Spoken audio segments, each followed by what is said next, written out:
Bismillahirrahmanirrahim. Assalamualaikum warahmatullahi wabarakatuh. Alhamdulillahilladzi anzalas sunnatal ghurra'a awdaha minas subhil ablaj. Wassalatu wassalamu ala sahibil mu'jizati wal hujaj. Wa ala alihi tayyibil aruji wa awalir rutabi wad duraj. Wa ashabihil ladzina badzalu nufusahum fi ihya'i sunanihi wa man fi silki nidhamihim indaraj. Amma ba'd, wa qala ta'ala fil Qur'anil Karim wa huwa astaqul qailin. A'udzu billahi minasyaitonir rajim. Wa in kuntum fi raibim mimma nazzalna ala 'abdina fa'tu bi suratim mim mithlih wad'u syuhada'akum min dunillahi in kuntum shadiqin. Al-ayah, shadaqallahul azim. Pemirsa Al-Inayah 02 channel yang dirahmati Allah Subhanahu wa taala. Alhamdulillahirabbil alamin. Malam hari ini kita telah memasuki malam ke-18 bulan Ramadan 1443 Hijriah. Ini berarti esok hari kita memasuki hari yang ke-18. Mudah-mudahan, dan ini sekaligus menjadi harapan kita, puasa yang telah kita laksanakan dan yang akan kita laksanakan seluruhnya diterima oleh Allah Subhanahu wa taala. Amin ya rabbal alamin. Para pemirsa yang dimuliakan Allah Subhanahu wa taala, ketika Allah mengutus seorang rasul, maka disertai dengan mukjizat. Dan mukjizat yang diberikan kepada rasul yang menjadi utusan Allah itu selalu disesuaikan dengan tren dan perkembangan budaya masyarakat di mana rasul itu diutus. Sebagai contoh misalnya, Nabi Sulaiman diberi oleh Allah mukjizat mampu berkomunikasi dengan jin dan binatang. Karena memang waktu itu umatnya diberi Allah kemampuan untuk berkomunikasi dengan jin dan binatang. Begitu juga Nabi Musa diberi oleh Allah mukjizat berupa tongkat yang bisa mengalahkan ular-ular kecil hasil ciptaan dari tukang sihirnya Raja Fir'aun. Karena memang saat itu yang dihadapi oleh Nabi Musa adalah tukang sihir. Pun begitu juga Nabi Isa oleh Allah diberi mukjizat berupa kemampuan untuk mengobati berbagai macam penyakit yang saat itu tidak ada obatnya. Bahkan atas izin Allah, Nabi Isa mampu menghidupkan orang yang sudah meninggal dunia. Karena memang yang dihadapi oleh Nabi Isa saat itu adalah tren masyarakat, mereka berlomba-lomba dalam hal tabib atau ilmu perdukunan. Hadirin yang dimuliakan Allah Subhanahu wa taala, Nabi Muhammad SAW diutus oleh Allah di tengah masyarakat Arab waktu itu, di mana profesi yang prestisius saat itu adalah tukang syair atau penggubah lagu. Pada saat yang sama, Rasul sendiri diutus oleh Allah dari golongan al-ummi, artinya tidak mampu atau tidak mahir baca tulis, kecuali yang diwahyukan oleh Allah melalui perantaraan malaikat Jibril. Ini maksudnya agar apa yang disampaikan oleh Rasulullah SAW berupa ayat-ayat Al-Quran itu dipercayai dan diterima oleh umatnya sebagai wahyu, sekaligus menjadi mukjizat yang mengalahkan segala atau seluruh kemampuan yang dimiliki oleh tukang syair saat itu. Tapi apa yang terjadi, pemirsa? Ternyata Allah belum menghendaki mereka semua mendapatkan hidayah. Maka yang terjadi adalah pembangkangan dan pengingkaran terhadap apa yang disampaikan oleh Rasulullah, di mana mereka tidak percaya bahwa yang dibawa oleh Rasulullah adalah wahyu dari Allah. Tapi mereka tetap mengatakan bahwa itu adalah sihir.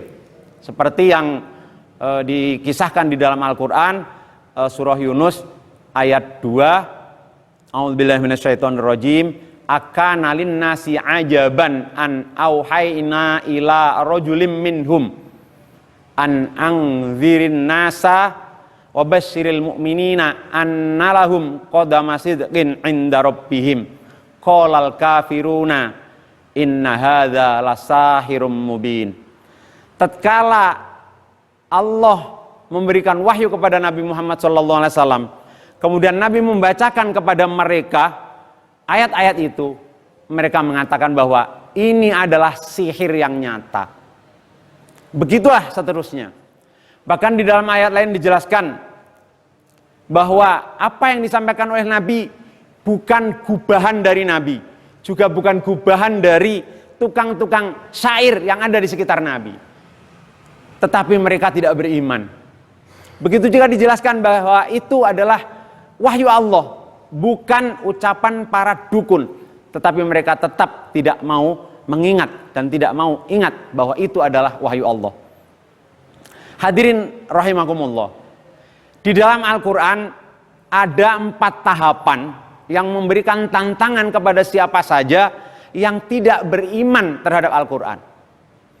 Tantangan pertama tertera di dalam Al-Quran surah Al-Isra ayat 88. A'udzubillahi minasyaitonirrajim. Qul la in ijtama'atil insu wal jinnu ala ayyatu bimithli hadzal qur'ani la ya'tuna bimithlihi walau kana ba'duhum li ba'din dhahira. Jadi ketika mereka tidak percaya bahwa apa yang disampaikan oleh Rasul bahwa itu adalah wahyu Allah, maka Al-Quran memberikan tantangan kepada siapa saja, terutama tukang-tukang syair, untuk bekerja sama dengan jin dan manusia membuat seperti Al-Quran. Tetapi apa yang terjadi? Mereka tidak mampu merespon, mereka tidak mampu memberikan jawaban untuk membuat semisal Al-Quran yang berjumlah 114 surat. Maka oleh Al-Quran tantangannya diturunkan dari 114 surat menjadi hanya 10 surat. Seperti yang tertera di dalam Al-Quran surah Hud ayat 13. A'udzubillahi minasyaitonirrajim. Am yaqulu naftaroh qul fa'tu bi asyri suwarim mithlihi muftaroyati wad'u man istata'tum min dunillahi in kuntum shodiqin. Jika kalian mengatakan bahwa apa yang dibacakan oleh Muhammad adalah buatan dari tukang syair, maka berikanlah 10 surat semisal Al-Quran.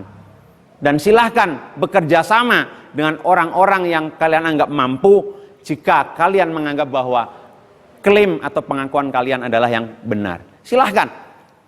Tapi ternyata tantangan ini pun tidak mampu untuk direspon oleh mereka. Lalu Al-Quran menurunkan tantangannya dari 10 surat menjadi hanya 1 surat saja, sebagaimana yang tertera di dalam Quran surah Yunus ayat ke-38. Am yaqulu naftaroh qul fa'tu bi suratim mithlihi wad'u man istata'tum min dunillahi in kuntum shodiqin.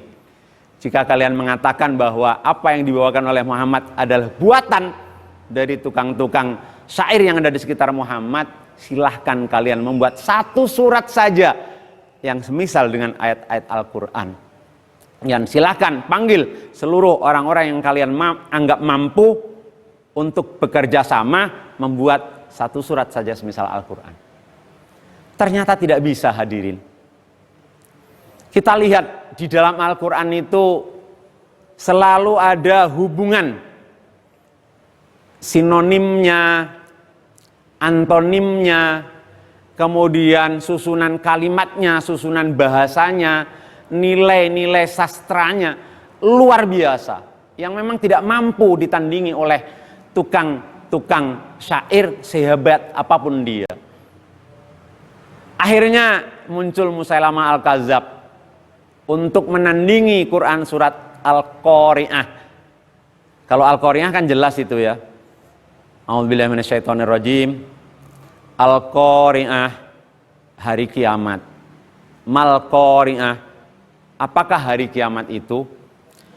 Wa ma adraka mal-Qari'ah, dan tahukah kamu apa hari kiamat itu? Yauma yakunun nasu kal farasil mabthus, hari di mana manusia diterbangkan seperti aneh-aneh. Kan luar biasa itu. Mereka yang selama ini hidup nyaman tidak pernah berpikir bahwa kelak dia akan mengalami peristiwa seperti itu.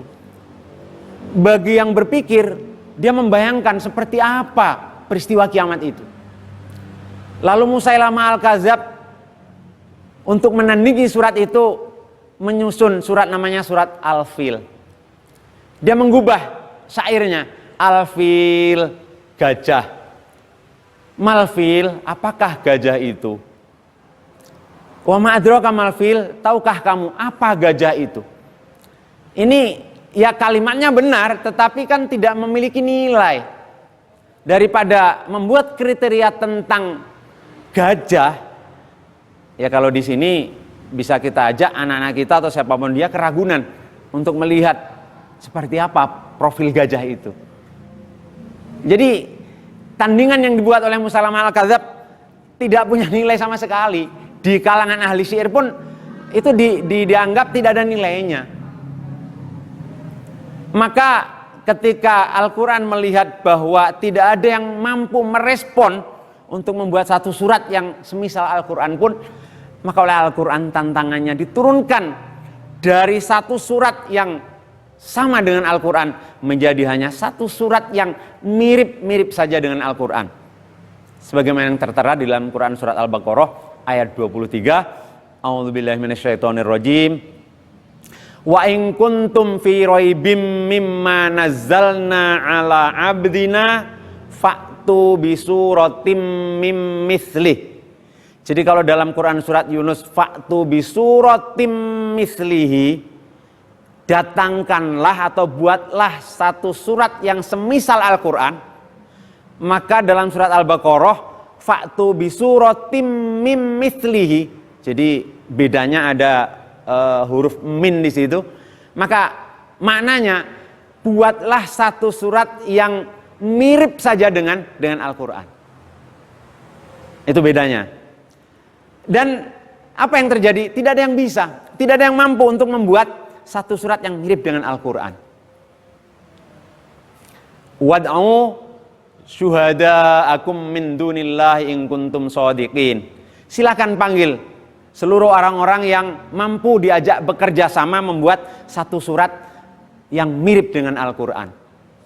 Tidak bisa. Maka kemudian ayatnya dilanjutkan, fa'il lam taf'alu walan taf'alu fattakun narol lati waquduhan nas wal hijarah uiddat lil kafirin. Pemirsa Al-Inayah 02 channel yang dirahmati Allah, menarik untuk kita simak bahwa ayat ini menggunakan kalimat lam, ya, fa'il lam taf'alu, artinya jika kalian tidak mampu. Tapi kata lam menurut pakar bahasa Arab saat itu dia tidak mampu. Boleh jadi nanti ketika dia belajar menjadi mampu. Maka kemudian dilanjutkan dengan lan taf'alu. Jadi ada lam, ada lan. Nah, ketika lan disebutkan di situ, maka berarti kalian tidak akan pernah mampu. Maka terjemahnya, dan jika kalian tidak mampu saat ini, dan kalian tidak akan pernah mampu sampai kapanpun. Nah, makanya kan kalimatnya fa'il lam taf'alu walan taf'alu. Hadirin dan pemirsa, menurut pakar bahasa Arab, kalimat demikian ini hanya mungkin diucapkan oleh dua orang. Pertama, orang gila. Ya, kalau orang gila kan nggak mikir, yang penting ngomong. Atau yang kedua, orang yang yakin bahwa hujahnya, argumentasinya tidak bisa dipatahkan oleh siapapun. Dan Nabi tentu ada pada pihak yang kedua, bahwa apa yang disampaikannya tentu tidak terbantahkan oleh siapapun. Maka ayatnya kemudian lanjutannya, fattakun narol lati waquduhan nas wal hijarah uiddat lil kafirin. Jika kalian tidak mampu dan tidak akan pernah mampu dan tidak mau beriman, maka fattakun narol lati, siap-siaplah untuk masuk ke neraka, waquduhan nas wal hijarah, di mana bahan bakarnya adalah manusia dan batu. Ngeri hadirin. Bayangkan bahan bakarnya manusia dan batu, pasti mengerikan sekali. Uiddat lil kafirin, yang telah disiapkan oleh Allah buat mereka yang mengingkari terhadap kemukjizatan Al-Quran. Hadirin dan para pemirsa, relevansinya pada malam ke-18 Ramadan kita ungkap kemukjizatan Al-Quran ini adalah bahwa Al-Quran yang diturunkan oleh Allah kepada Nabi Muhammad SAW itu sebagai hudal linnas wa bayyinatim minal huda wal furqan, menjadi petunjuk bagi manusia dan menjadi penjelas bagi petunjuk itu sendiri dan menjadi pembeda antara yang hak dan yang batil. Masalahnya kemudian, apakah selama ini kita sudah menjadikannya sebagai pedoman hidup? Ini tentu yang menjadi tanda tanya besar buat kita. Harapannya di bulan Ramadan ini kita back to Al-Quran, kita kembali kepada Al-Quran, di mana Al-Quran benar-benar menjadi pedoman hidup bagi kita semua. Seluruh persoalan kita kembalikan kepada Al-Quran untuk menggapai keselamatan dan kebahagiaan dunia dan akhirat. Hadirin dan para pemirsa, kita harus bersyukur karena kita bagian dari orang-orang yang beruntung, diberi hidayah oleh Allah meskipun tidak berjumpa dengan Rasul Muhammad SAW. Karena beliau diutus 15 abad yang lalu, kita tidak bertemu dengan beliau, tetapi kita melalui guru-guru kita, melalui ilmu yang disampaikan oleh guru kepada kita, kita mempercayai dan beriman kepadanya, terutama kepada Al-Quran yang menjadi mukjizatnya. Jadi kemukjizatan Al-Quran itu berlangsung sampai hari akhir. Hadirin, sebagai penutup, Al-Fakir ungkap kata-kata yang pernah disampaikan oleh Abdullah Darras sebagai salah satu pakar tafsir maudhu'i yang mengatakan bahwa Al-Quran ibarat intan mutiara yang kalau kita lihat akan memancarkan cahaya, dan ketika kita melihat dari sisi yang berbeda, dia pun akan memancarkan cahaya yang tidak sama dengan cahaya yang sebelumnya. Begitu juga kalau kita mempersilahkan kepada orang lain untuk melihat Al-Quran itu, niscaya dia pun akan menemukan makna dari makna yang telah kita peroleh sebelumnya dan makna yang kita peroleh di sesi-sesi sebelumnya juga. Untuk itu, mari kita kaji Al-Quran sehingga kita mendapatkan pencerahan, lalu kita tahu mana yang hak, mana yang batil. Demikian, mudah-mudahan apa yang Al-Fakir sampaikan mengingatkan kepada diri Al-Fakir sendiri, juga kepada pemirsa seluruhnya. Wallahul muwaffiq ila aqwamit thoriq. Wa'alaikum minkum. Assalamualaikum warahmatullahi wabarakatuh.